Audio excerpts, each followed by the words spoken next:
ano pa yung tinuruan niya ako na ano ba yung dapat kong gawin. Sabi ko is kung ano yung nasa puso mo at yun na, kung anong kakaloob na Diyos sa'yo na para ibahagi mo sa mga kapatid mo. Amen. So, mag-pray muna po tayo, Lord. Lord, maraming salamat po sa araw na to na pinagsama-sama niyo po kami ngayong araw na to. Maraming salamat po at sa bagong kapatid namin na nakadalo po dito na si Brother Tom. Dito po siya ngayon. Hayaan niyo po na makapakinig po siya ng iyong salita. Maraming salamat din po sa bawat kapatiran na nandiyan palagi para na magstay at kumapit pa sa iyo, Lord.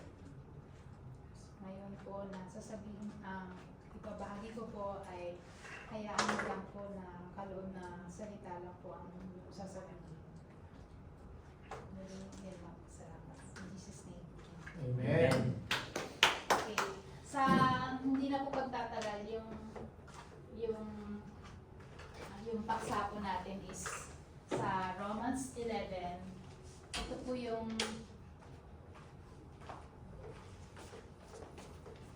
yan. Romans 11 verses 36. Sapagkat ang lahat ng bagay ay mula sa Kanya, sa pamamagitan niya at pag-aari niya, sa Kanya ang karangalan magpakailanman. Amen. Amen. Yes, praise the Lord. Okay na po. Upo na po. So, ito nga po nabasa natin parang napakadali niyang hindi, no? Lahat talaga ng bagay ay nanggaling sa Kanya. Amen. So, ito yung dapat nating palagi nating tandaan. 4 na basic na kailangan nating tandaan na para tayo lumago sa ating pananampalataya. Yung itong lahat ng bagay mula sa Kanya, yun yung una. Pangalawa, sa pamamagitan niya, lahat ng bagay sa pamamagitan niya. So, lahat ng mga bagay ay dahil sa pamamagitan niya. So, ang pangatlo, lahat ng bagay ay pag-aari niya. Amen. So, unahin ko muna yung lahat ng bagay mula sa Kanya. Ano yung ibig sabihin pala yung mga magandang bagay na meron tayo nanggaling sa Kanya. Diba po ba? Amen. So, ibig sabihin, yung mga lahat ng bagay na nanggagaling sa atin dapat ibalik din natin sa Kanya. Amen po ba? Amen. So, yung pagbabalik natin na yun, paano yun natin may babalik sa Kanya? Sa paraan na pagbabahagi sa mga kapwa natin na nakapaligid sa atin. Kagaya ng mga kapatiran natin na halimbawa nagkakaroon ng mga financial problem or mga emotional problem. Siyempre, andito tayo para ibahagi yung support natin sa kanila. At saka, lahat ng bagay, ibig sabihin, yung kanina sa kanta, yung simulat sa before na tayo likhain, andito na, nilikha niya yung mundo, yung langit, at saka ang lupa. So, yun po, na lahat ng mga bagay, maliit man, malaki, ultimo yung kung anong meron tayo ngayon, lahat nanggagaling po sa Kanya. Amen.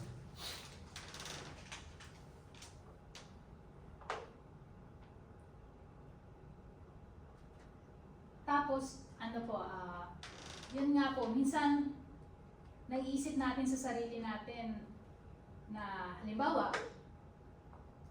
for example, sa trabaho, kung sumasahod man tayo ng malaki, minsan naiisip po ba natin na, uy, salamat sa Lord. Kasi binigyan niya ako ng ganito kalaking sahod eh. Minsan, nakakaligtaan natin isipin na sa kanya pala galing yun, di ba? Kaya, huwag tayong mag-atubili na magpasalamat sa mga bagay na binibigay niya sa atin. Kahit kaunti, malaki, pasalamat pa rin tayo kasi bigay niya yan sa atin. Pangalawa naman po, yung mula sa Kanya. Sapagkat ang lahat ng bagay ay mula sa Kanya.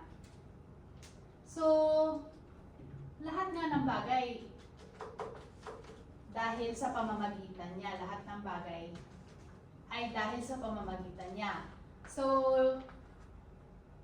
kung ano yung halimbawa meron tayo, lakas, abilidad, talino, talento, lahat yun sa pamamagitan niya. Pati mga anak natin, sa pamamagitan din niya. Diba?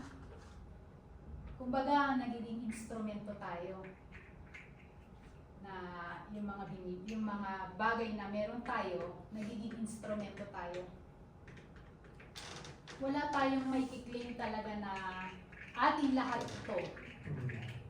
Sa totoo lang. Kasi example dati, yung wala pa ako sa Lord dati, yung may mga na-achieve ako na mga bagay na pinagpaguran ko, parang minsan nakakalimutan ko ang Lord eh. Pero hindi pala dapat yun.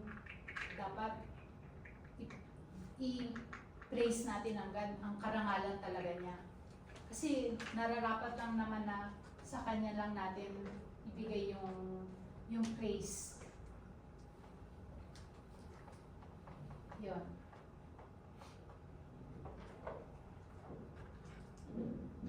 Tapos po, dito sa pangatlo po, yung sa Kanya ang lahat ng bagay at pag-aari niya. So, sabi nga po, lahat nga ng bagay dito may direksyon. Dati hindi ko po alam kung ano yung direksyon ng buhay ko, bakit ba ako nagigising. Natanong niyo po ba sa sarili niyo kung para kanino kayo bumabangon? Dati, naisip ko nung wala pa akong anak, broken family kasi ako eh. Naisip ko, para kanino ba ako bumabangon? Hindi ko alam ang sagot. Since nung makilala ko si Lord, sa'yo pala ako na kailangan pala kita. Kasi yun ang purpose natin para mabuhay. Yung mga ginagawa natin na pinapakita natin sa Kanya.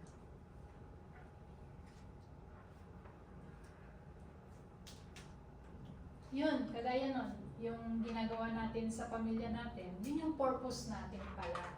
Na isa rin yun na nagbibigay tayo ng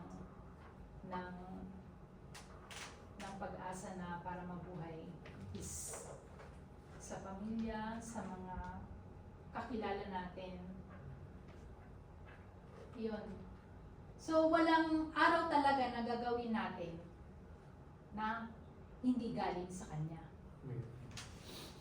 So, lahat galing talaga sa Kanya. So, wala tayong may i-claim. Ultimo na yung kung anong meron tayo, yung pera natin, dahil lang yun sa Kanya. Minsan, na pahihintulutan pa tayo na nagiging madamot, na hindi tayo nakakapagbigay sa Kanya. Pero, yun, pinapaalala po sa atin ni Lord na huwag nating kalimutan yung nagbigay lahat na kung ano yung meron sa atin ngayon. Yan. Tapos, ito naman yung sa panghuli, yung sapagkat ang lahat ng bagay ay sa Kanya, ang karangalan magpakailanman. Amen. Yun, di ba? Parang lahat ng ginawa niya, lahat ng ginagawa niya, lahat ng ginagawa natin na kalugod sa Diyos, ay dahil para din yung ginagawa din natin na lugod sa Diyos, para din yun sa atin. Kasi the more na susumikap tayo na makasunod sa Kanya, na pumilit tayong makaabot sa Kanya, inibigay din naman po niya yun eh. Inabalik din niya po yun ng sobra pa. Kaya tayo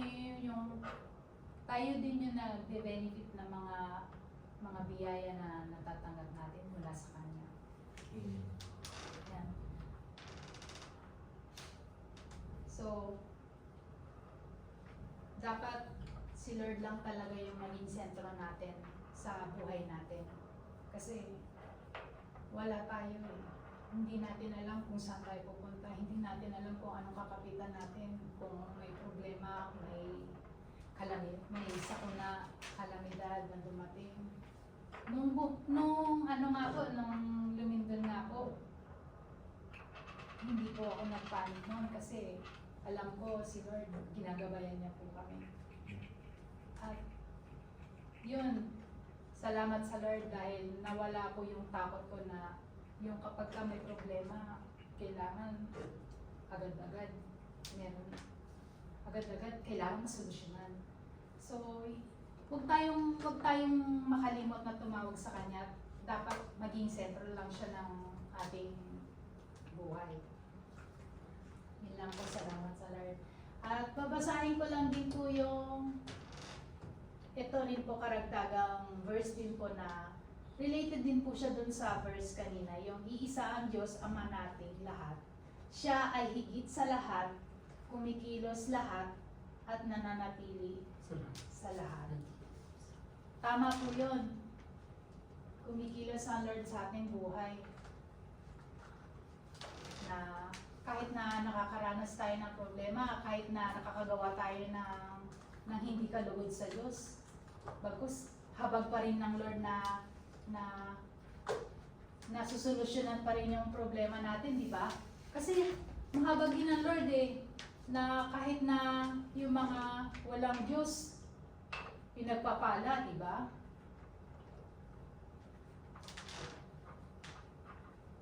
Yan po, salamat sa Lord. Tapos ito po sa Colossians 1 verses 1:16. Sapagkat sa mga pamamagitan niya ay nilikha ang lahat ng nasa langit at nasa lupa, nakikita man o hindi, pati ang mga espiritual na kapangyarihan, paghahari, pamamahala, at pamumuno, lahat ng nilikha ng Diyos ay sa pamamagitan niya at para sa Kanya. So, yun nga po, yung mga lahat po na namamahala or yung mga nakakataas sa atin dahil sa Kanya lang, sa pamamagitan na nilikha niya po. At para talaga sa Kanya is, yun nga po, yung karangalan na kung ano man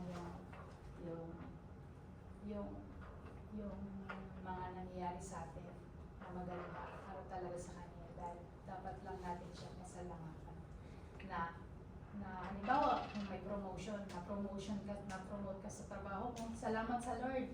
Huwag natin kalimutan yon, yung tumaas yung sahod natin, salamat sa Lord. Yung malakas tayo araw-araw, salamat sa Lord.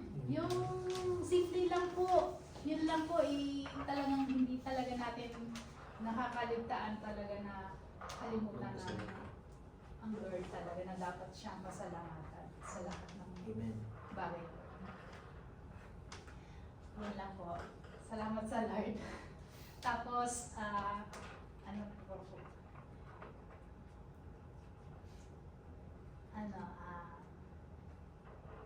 share ko lang po.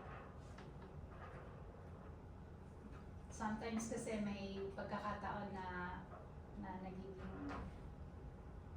nagiging mataas din po yung pride ko. Yung lalo na sa kaisya. Totoo ko lang yun po.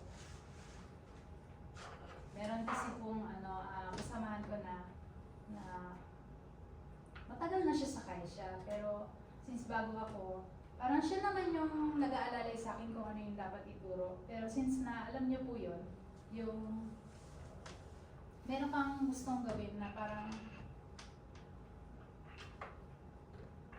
na nahihiya ka kasi baguhan ka, pero yung idea na yun na alam mo tama, parang iniisip nila na nagmamagaling ako, or yun lang naman is yung idea ko na yung mas mabuti, yung kung ano yung ikakadali.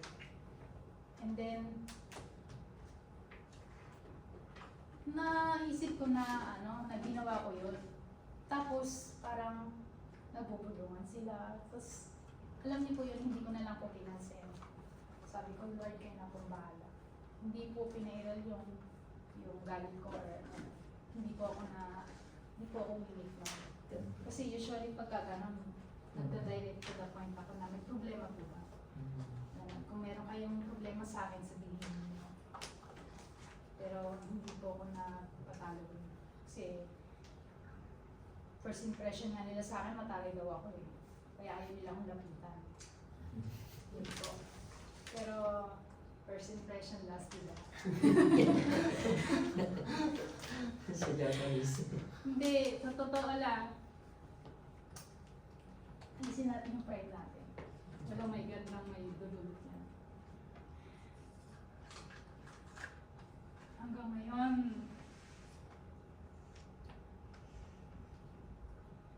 yung pride ko sa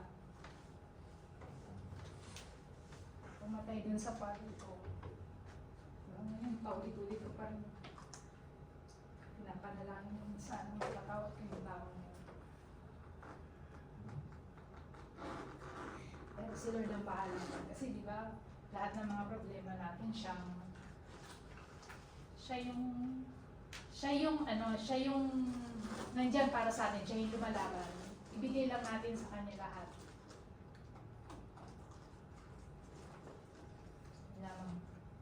Salamat sa Lord.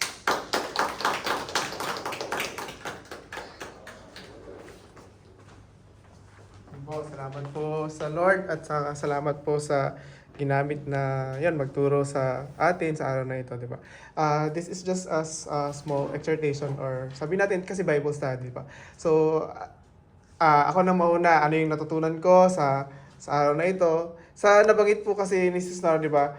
Si Lord, di ba? Wala dito sa mundong ito na hindi pag-aari ng Lord. Kahit tayo, di ba? Yung hinihinga natin. So, yung sinasabi doon na, naalala ko rin yung laging sinasabi na dumating tayo dito na hubad, wala tayong pagmayari. So, siyempre, alis din tayo na wala tayong pagmayari. At yung mga bagay na hawak natin ngayon, temporary lang yan, di ba? Habang nabubuhay ka, nasa sayo kasama. Pero paano kapag namatay ka na, di ba? Siyempre, sino makikinabang ng mga naipon mo, yung mga naipunta mo sa Pilipinas? Hindi naman ikaw yung makikinabang doon eh, di ba? Yung may iwan mo, siyempre may iwan, makikinabang sila.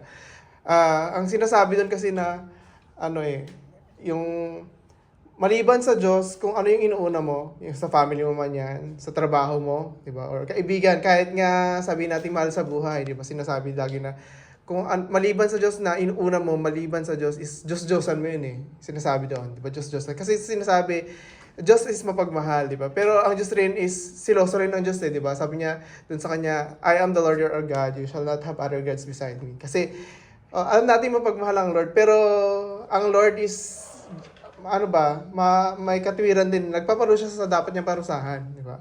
So, totoo yun na mabuti ang Lord sa mga sumusunod sa Lord, di ba? At saka sinasabi rin na pantay ang Lord kasi, di ba sa atin, naniniwala tayo sa Lord. Meron yung ibang hindi naniniwala, di ba? May mga pinagpapala din naman na sa atin, di ba? May sa atin naniniwala tayo sa Lord. May mas masagana pa sa atin kahit hindi sila naniniwala sa Lord. Pero, kapag dumating yung time, di ba? Kapag dumating yung time na yan, nasa huling hantungan ka na ng buhay mo, di ba? Sino ba ang tatawagin mo, di ba? Sino ang tatawagin mo, di ba? Ang Lord pa rin, di ba? Kung sa time na nahihirapan ka, di ba? Sino ba yung una natin tinatawag, di ba? Aside sa nanay, siguro natin, di ba? Na masaan ka na, di ba? Nasaan ka na. Automatic yan na ang Lord talaga ang una nating sasambitin at tatawagan ba? Na automatic yon kahit hindi ka man maniniwala or tayan, hindi ka man believer, di ba? Automatic yon na alam ng mga tao sa labas na may Diyos pero hindi nila kilala yung Diyos. Pero sa atin, mapalad tayo kasi nakakilala tayo at nagpakilala yung Diyos sa atin, di ba? Ano yung sinasabi kasi na ang salvation, di ba? Hindi mo yan maiasa sa pastor mo, di ba? Hindi mo yan maiasa sa asawa mo, di ba? Sarili mo yung pagsikap eh. Maganda siguro kung maisama natin yung mahal natin din sa buhay na malaman yung mga pinaniniwalaan natin. Kasi gusto rin nating maramdaman nila na yung kasayahan na nararamdaman natin, di ba? Kasi yun, nakakilala tayo sa Lord. Masaya. At saka parang meron kang peace of mind na nakakilala ka sa Lord. At yun is mas maganda kapag may share din natin sa mga mahal natin sa buhay. Kasi di ba nabanggit sa Bible na hindi pa darating ang Lord hanggat hindi pa na ipapahayag sa buong mundo yung kanyang salita. Yun yung parang pinaka niya sign na darating na ang Panginoon. Pero sa mga signs ngayon, di ba, ang dami ng signs, di ba? May gera, di ba? May yung sabi nga sa Revelation, di ba, rumors of war. Haka-haka nga lang yung sa Bible. Ngayon nangyayari na nga yung mga war, di ba? So, ano pa yung mga ano pa yung hinihintay natin na ano pa dapat yung gawin natin para magpa-banjing pa ba tayo sa pananampalataya? Di alam naman natin darating na ang Panginoon, di ba? Yung mga earthquake nga lang, di ba? Ganyan, yung mga ang dami nga ang mga nangyayari talaga na i-predict sa Bible. At saka, yun lang is talagang maging sensitive tayo ba? Maging aware tayo. Alam mo na nga darating na ako, di ba? Sabi ng Lord, wala ka pang ginagawa, di ba? So, wag nating hayaan na yun, di ba? Mahirap maging Kristiyano. Pero, sabag lang talaga ng Lord na, yan, nakakapit pa tayo sa Lord, di ba? Kahit ang lakas ng hila ng mundo, di ba? Hindi tayo nadadala. So, salamat kasi nandito pa tayo, at diba, nakakahinga pa tayo. Hindi pa natin alam anong mangyayari mamaya. Maraming bukas, di ba? Hindi natin alam paglabas mo ng building, di ba? Na-stroke ka ba dyan or nasagasaan ka? Hindi natin alam, di ba? Ang laging sinasabi ng nanay, pastor natin is, kung anong meron ka ngayon, yun lang yung masasabi mo talaga na nasa iba.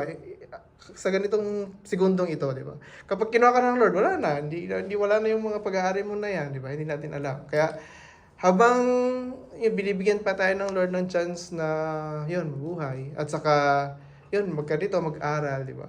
I-grab natin yung opportunity na, yun, sumiksik talaga na mag-aral sa Panginoon at saka makilala ang Panginoon. Hindi magpapakilala ang Panginoon sa iyo kapag hindi mo siya kikilalanin. Kung hindi ka magsusumikap na kilalanin yung Panginoon. Hindi naman kakatok yan sa pinto mo na, uy, nandito na ako, di ba? Susunduin na kita. Hindi gano'n. So, so, yun po sinasabi sa atin na work for your own salvation, di ba? Saka mas maganda, mas masarap kapag kasama natin yung mahal natin sa buhay, di ba? Ako, yun talaga yung ano ko rin, yung parang inaano kasi ako pala yung nakakilala sa Lord or ako pala yung Christian sa family kasi.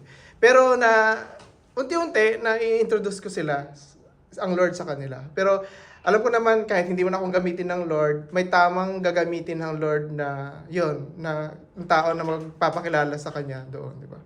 So, yun, magpasalamat lang tayo kasi na nagkakaroon tayo ng ganitong gawain at saka salamat sa yun, sa laging paalala, sa mga pagtuturo sa ating mga kapatid, di ba? Lahat tayo, di ba, darating din yung point na tayo rin yung magtatayo dyan. At saka magpapatotoo sa mga kabutihan ng Lord sa buhay natin. Kasi hindi pwedeng hindi mo sabihin yung mga kabutihang nagawa ng Panginoon sa buhay mo. Kasi yun yung parang ano natin yun, parang ilaw natin, parang mag-iilaw dun sa ibang tao na makakilala rin sa Lord, di ba? Makikilala nila sa iyo kasi ikaw, dati kang palamura, dati kang pala inom, di ba? Dati kang naninigarilyo or nadunugal, pero ano kaya nangyari sa taong ito? Bakit hindi na siya ganun, di ba? Pag magtataka yung mga tao, actually, magtataka yung mga tao sa paligid natin na, uy, ito, hindi na siya sumasama sa atin sa mga toma-toma, di ba? Ano kaya nangyari sa kanya? Yung nasabi ni Brother Tom kasi kanina na, totoo yun, kapag tayo yung nakilala sa Panginoon, mas sakit man tanggapin, pero unang-unang magpa-persecute sa atin yung mga mahal natin sa buhay, di ba? Parang ikukutsain ka na ito, ganito, uy, napaka-holy mo na, napaka-righteous mo na. Ang daming nilang gustong sabihin, pero yun, salita lang naman yun eh, di ba? Pero, di ba, wag tayong mag-give in dun sa mga ganun. Gawin lang natin yung pinapagawa sa atin ng Lord, di ba? At kusa na yan eh, kusa na silang sasama sa iyo, di ba? Pag magkaka-interested sila, saan ka pupunta, di ba? Ganyan. Parang ang Lord ang gagawa, di ba? Huwag nating ipilit, di ba? Basta gawin na natin yung ginagawa ng Lord. At pinapagawa sa atin ng Lord. Yun lang po yung sharing ko sa umaga ito. Salamat po sa Panginoon. Kapag may gusto po kayong testimony or patotoo, Brother Tom, baka may gusto po kayong testimony. tayo-tayo lang naman dito. Tayo-tayo Opo. lang din naman. Si Brother Tony daw po muna, si Nora. May sasabihin daw po si Brother Tony. Di ba yung sa... Dito po kayo. Ito na lang, ito. Sa sa verse 36 nga na, di ba? Sabi niya sa pamamagitan lang naman talaga na Lord. Wala, sabi nga, wala naman tayo talaga may pagmamalaki sa Lord. Amen. Pag marag nga tayo sa Lord, ano bang may harap, ano bang masasabi natin? Pag tinanong tayo ng Lord, baka wala nga tayong masagot, di ba? Kung ano nagawa natin sa lupa. Kaya parang napakapalad lang natin kasi, di ba tayo nga mga hintil tayo, dinugtong lang tayo ng Lord sa yung mga tinanggal na ng Lord na kanyang mga anak sa sanga na puno ng olibo. Diba? Idinugtong lang tayo doon. Diba? Napakapalad natin kasi yun sa mga ganitong pagkakataon, huwag natin palagpasin yan. Diba? Kasi maging, sabi nga lagi maging ilaw tayo at asin sa ating mga pamilya. Unang-una sa pamilya pa lang natin, diba? Yun ang pinaka-importante. Pangalawa na lang yung mga kapatiran natin mga nakikilala. Kasi pamilya, napakasakit sa natin kung tayo maliligtas pero yung pamilya natin may iwan. Diba? Kaya doon pa lang, ako medyo nabibless nga rin ako kasi sabi ko nga kanina, sana yung ngayong gawain na ito pagkatapos natin, pag uwi natin sa bahay, sabi ko, kung ano may natutunan ko dito, tuturo ko sa pamilya ko. Kasi yung nanay ko ngayon, medyo, syempre nagkakaedad na, parang nagkakaroon ng mga sentimiento, di ba? Parang nagkakaroon siya ng self-pity kasi medyo may edad na eh. Parang, sabi nga ng kapatid ko, basahan ko ng Bible, sabi ko, sige, kung ano man yung nagagawa sa akin ng Lord, kung na pinapaisip sa akin ng Lord, kung ano man yung wisdom na binibigay sa akin ng Lord, gagamitin namin, magtutulungan tayo, kasi, syempre, pamilya pa rin talaga. Pamilya yung una natin kailangan masolve, di ba? Yun yung sinasabi nga sa atin ng Lord na hindi lang yung tumanggap tayo sa Lord, hindi lang yung nabago tayo ng Lord, hindi lang yun yung purpose natin na sa mundong ito. Purpose natin yung makapagsurviling. Kasi yung pagsusurviling ay ialay natin sa Panginoon yung kahit isang kaluluwa, libo-libong anghel na nagdiriwang na. Libo-libong anghel na yung masaya dyan, lalong-lalo na Lord. Kasi yung soul winning na mabibigay natin, madadala natin sa Lord. Napakalaking bagay nun. Napakalaking yung joy na makukuha mo na galing sa Lord, talagang walang pagsisidlan yun, walang may katutumbas, di ba? Walang halaga ng pera, wala sa kaligayahan ng pera, wala sa kaligayahan ng kayamanan natin. Yung joy na kayang ibigay ng paglilingkod natin sa Panginoon. Yung joy na nanggaling sa Lord talaga na ang kaligayahan na napakasarap nating maramdaman sa bawat isa, di ba? Yun lang ang pinaisip sa atin ng Lord na huwag tayong bibitaw, kapit lang. Sabi niya, keep fight, the good fight of faith. Don't give up. Laban lang tayo kasi tayo rin yung pabalakasan, di ba? Amen. Huwag tayong bibitaw sa Panginoon. Ano mong pinagdaraanan natin, ano mong kalungkutan natin, itaas natin sa Lord. Kasi masarap sa pakiramdam na lahat ng kabigatan ibinibigay natin sa Lord. Lahat ng anumang pagsubok natin, ipinagkakatiwala natin sa Lord. Kasi maniwala tayo, kumikilos ang Lord sa buhay natin. Kung magtitiwala tayo sa Kanya. Di ba, patotoo ko nga kanina, sabi ko, parang ang lakas-lakas ng ng pangangatawan ko. Sabi ko, 2 years na ako dito, wala akong nararamdaman, hindi ako inupo, sabi ko, siguro, palibasa nga na tuwing may nararamdaman ako, isa lang talaga tinatawag ko, Lord, ikaw na bahala, hindi ito tuloy. Kaya nawawala, di ba? Ganun yung faith na pag talagang ibinigay mo sa Lord, yung tiwalang ibinigay mo sa Lord na, Lord, ikaw lang bahala. Kikilos talaga ang Lord. Diba? Marami ng patotoo, marami ng nakaramdam yan. Diba? Amen. Yun lang, at salamat sa Lord sa mga ganito.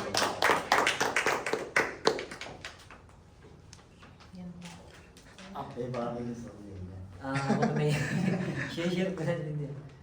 Nagpapasalamat lang ako dahil naka-attend ako sa gawain na dito. Dahil nga kahit marami rin akong na medyo mababaw din ako. Pero yung akin lang, marami kasing blessing na rin dumating sa akin. Katulad nga ng pagbalik ko dito. Kasi for good na talaga dapat ako sa atin. Siyempre may mga pangangailangan tayo. Amen. Hindi ko rin naman pwedeng iasa sa anak ko yun sa atin. Amen. Amen. Sa isang magulang kasi, kailangan mo yun yung ano din para sa'yo. Mag-invest. Para nagpapasalamat ako dahil hindi niya ako pinababayaan. Lahat ng mga hinihingi ko, naibigay niya sa akin. Kaya tama naman yun. Yung akin lang, yung totoo yun na wala tayong pag-aaring talaga dito. Mas maganda daw mag-impok sa taas kaysa sa mag-impok ka dito. Amen. Hindi natin kailangan kasi maraming nandito daw yung tanga at saka yung kalawang nasisira doon sa, Amen. Amen. sa taas kasi walang pag nag-impok tayo doon, nandun yung ating ma-achieve natin yung lahat ng niya, yung lahat ng mga blessing na wag lang tayong bibitaw sabi niya at hindi rin niya tayo bibitawan. Amen. Yun lang, papasalamat ako sa inyo lahat. Amen. Nag-unahan tong dalawa. Sinasabi nga doon, di ba? Ang matira hanggang wakas ang siyang kasi. Kaya matirang matibay talaga. Hindi, walang tama at saka walang mali. Business kanina sa lahat. Dahil sa kanya. Kung ano man na-achieve natin, dahil sa kanya. Kaya dapat nakarangalan ay sa kanya. Kaya hindi ka pwede magsasabi na ang galing ko. Parang ganun ba? Ibig sabihin, ang galing ko dahil yun sa inyo, Lord. Pero pwede yun. Amen. Ngayon, sabi ni Don kanina na yung mga hindi na palataya ay pinagpapala. Siguro, dahil, hindi ko alam. Yung may verse na si Satanas, inaamon si Jesus na dinala sa tuktok at nakita yung kingdom. Tama din tawag doon? Mga Makaharian. kariyan na bibigay ko lahat sa ito, sambahin mo ko. Ibig sabihin, lahat ng mga hindi na manampalataya at pinagpala, ibig sabihin pala hindi galing yung kay Lord. Amen. Amen. Kasi sila Satanas magaling din magbigay. Papala din. Pinagpapala din sa kasamaan. Kaya siguro hindi sila blessing sa mga ganung bagay na anong meron sa kanila pero hindi nila alam kung sino ang nagbigay. Hindi sila marunong magpasalamat sa Lord. Hindi nila binibigyan ng karangalan. Ibig sabihin, si Satanas ang may gawa nun. At hindi sila maliligtas. Yun lang siguro. Galing talaga ng Lord. Yun yung masasabi ko sa'yo. Salamat sa Lord. Galing talaga ng Lord. Yung nga nagkukwentuhan kami dalawa papunta rito. Yun Yun yung aming ganun sinasabi, topic eh. sinasabi ko sa kanya kanina, yun yung pinapa ko sa kanya na yun nga, sabi nga, lahat ng blessing tayo magbigay ng blessing ang demonyo eh. Diba? Si Lord nga tinokso. Yun din yung sinabi niya ngayon. Diba? Kaya salamat sa Parang Lord. Galing talaga sa spirit talaga, no? One spirit. Spirit. Diba? O tingnan mo yun din na sabi niya kanina. Siguro hindi naman siya maganda. Hindi, okay lang yun. Pagluwanin mo. Naalala ko lang yung sa nabanggit ni Brother Lori. Kasi doon sa verse na yun, di ba? Kahit nga si Lord doon, tinokso siya ng demonyo. Di ba? Sinagot niya rin ng verse, di ba? Ang tao hindi nabubuhay sa Sa tinapay lang, di ba? Kaya dapat wag tayong matempt, di ba? Kasi tinempt ng demonyo yung Lord. Pero ang Lord, binatuhan din siya ng verse, di ba? Kapag kami nagpapala ang Lord, at nagpapala rin niya, may kapangyarihan din magpala yung demonyo. di ba? Kaya lang, Pero sa ibang way niya. yun po, sa atin, mapala tayo kasi alam natin kahit na hindi man, or minsan nararamdaman natin na ganito, kulang. Pero hindi kasi ganun eh, kasi minsan hindi natin na-appreciate yung mga bagay-bagay. Kahit dun sa mga kunting bagay lang na matuto tayong maging thankful ba. Yun, sa maging yung sa kalusugan ng pamilya natin, wala nagkakasakit. Yung sa ganung mga bagay lang, di ba? Hindi yun matutumbasan ng pera eh. Yung marami namang mayaman dyan, hindi naman nakakatulog ng maayos kasi Totoo yun. inaalala nilang nagkakaroon ng stress, anxiety, kasi hindi nila alam baka nakawin yung pera sa bangko, hindi na makatulog na kasi ang dami-dami na nilang pera, ang dami nilang alalahanin, di ba? Wala silang hindi sila nagkakaroon ng peace kasi ang dami nilang mga gustong makuha, ang dami ng gustong sa Ano buhay. nga kasi di ba? daw, yung mahirap daw, yung daw mayaman kasi, mas mahirap pumasok sa... Yun. Ay, may verse din yun. Oo, Yun. yun yung ano, Yung about sa kamelyo. Mas mapalad daw yung mahirap eh. Amen. Yun po. Salamat sa Lord. Kasi Sa last po. ang bait talaga ng Lord. At saka syempre, kasi lahat ay nag-share. hindi pwede hindi ko share. Maganda na yung kanya eh. Pwede pa totoo lang. Sige po. Si Tom rin pala siya eh, no? Tamang Jerry. Hindi, ano lang ako doon sa patotoo ni Sis Nora na about sa trabaho naman siya na ano kasi recently parang may ano ako sa kay trabaho like yung work ko kasi iba na siya sa yung dati kong trabaho which is ang hinahawakan ko na ngayon is parang international ano na siya. Hindi, iba no, maliit lang naman kasi na company na parang ano. Tapos ang kasama ko dun sa work ngayon is Japanese na lalaki na edi syempre ako yung parang nakakaalam ng mga hindi naman sa ako yung may alam lahat parang ako lang yung naghahandle ng ano.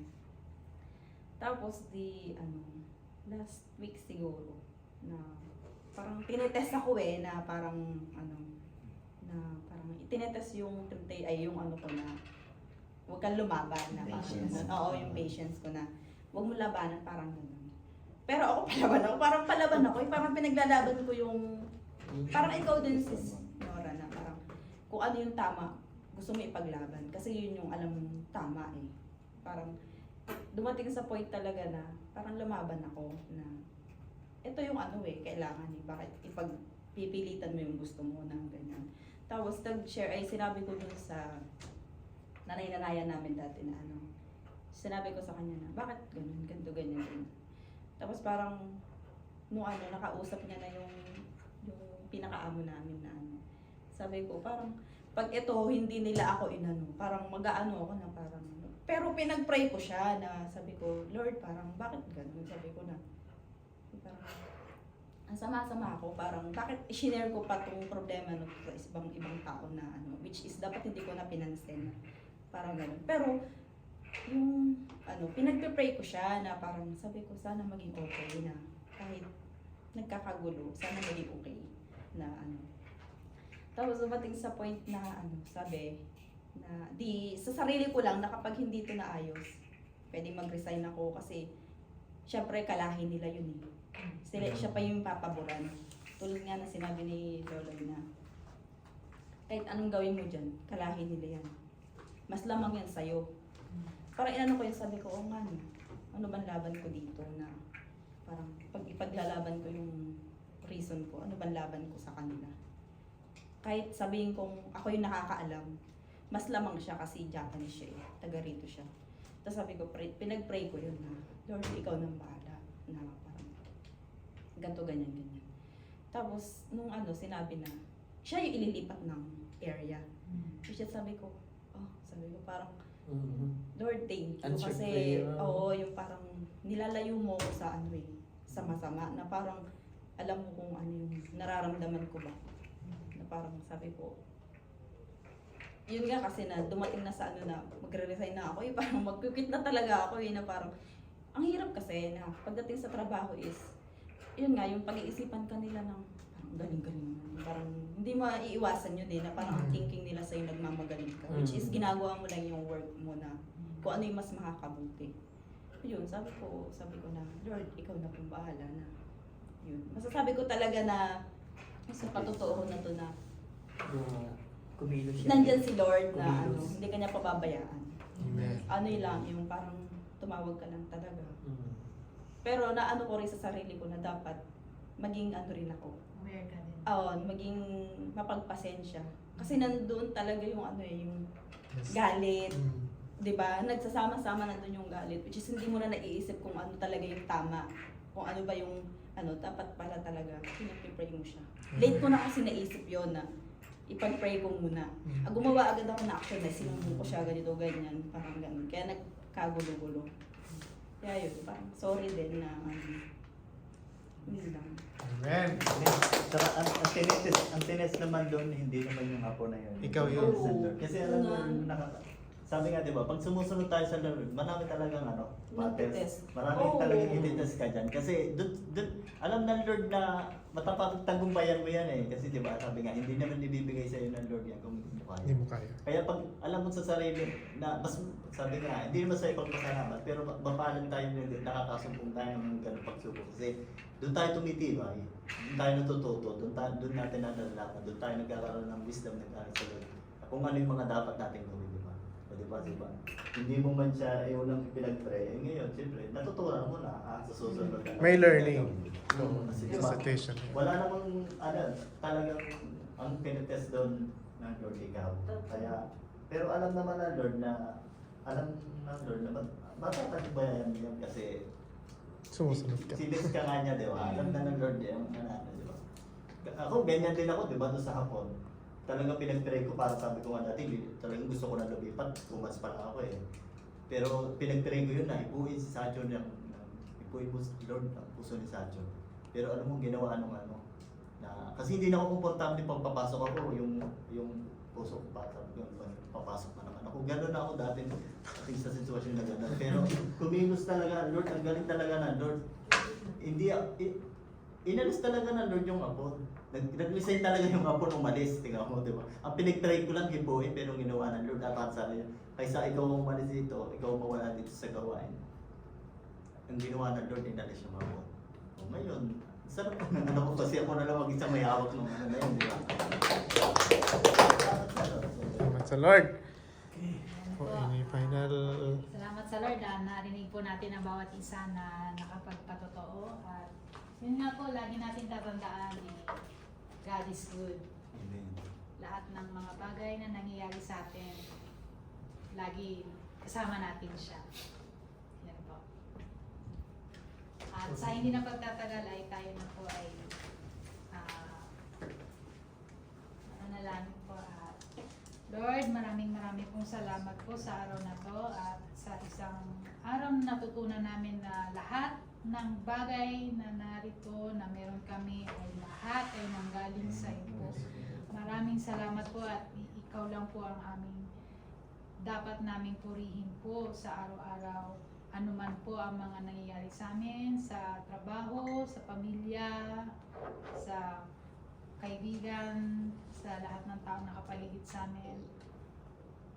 Kayo na po ang bahala, Lord. Lord, ingatan niyo po ang bawat isa sa amin at magkakahiwalay-hiwalay po kami. Gabayan niyo po ang bawat isa sa amin. Maraming pong salamat at na tagumpay po itong aming gawain. Naway sa susunod po at patuloy pa rin po kami magpatuloy pa rin po dito sa iyong gawain. Muli, salamat po. In Jesus' name. Amen. Yun, may kundi tayong May good na kundi. hinanda ni Sis Tria. Ang sabi kasi kayo kapag bumili na ako. Kagawin ako. Ay, okay na. Pag-try na na. Pag-try na na.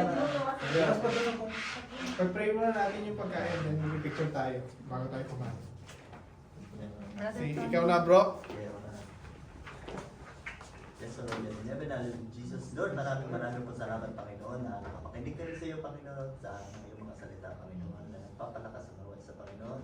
Yung po, Panginoon, maraming po salamat po sa pagkain na nasa harap namin, Panginoon, na aming pagsasaluhan, Panginoon, na sa nag-prepare nito, Panginoon, ikaw na po bahala na pagbalik sa kanyang sikling ligat o maapo, Panginoon, at itong pagkain ito, Panginoon, ay magsisilbing kalakasan sa bawat isa sa amin, Panginoon, sa aming pisikal na pangatawan, Panginoon, at lahat higit sa aming spiritual na kalakasan, Panginoon.